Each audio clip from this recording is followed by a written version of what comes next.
تبارك الذي بيده الملك وهو على كل شيء قدير. تبارك الذي نزل الفرقان على عبده ليكون للعالمين نذيرا. تبارك الذي إن شاء جعل لك خيرا من ذلك جنات تجري من تحتها الأنهار ويجعل لك قصورا. تبارك الذي جعل في السماء بروجا وجعل فيها سراجا وقمرا منيرا.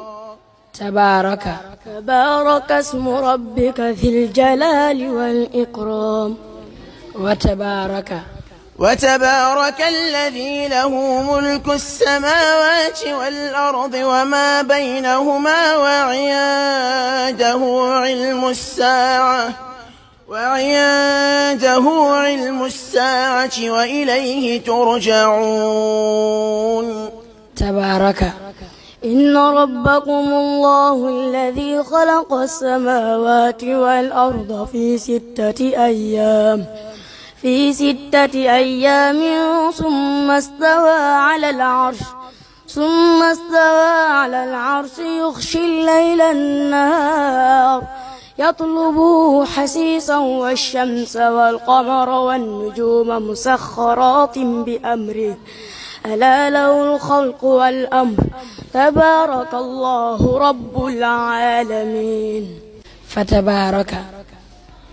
ثم خلقنا النطفة علقة فخلقنا العلقة مضغة فخلقنا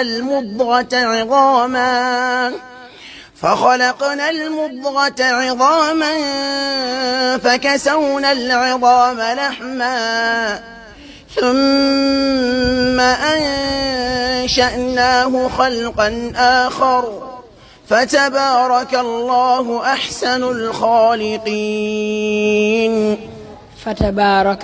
الله الذي جعل لكم الأرض قرارا والسماء بناء وصوركم فأحسن صوركم ورزقكم من الطيبات ذلكم الله ربكم فتبارك الله رب العالمين. صدق الله العظيم. تكبير.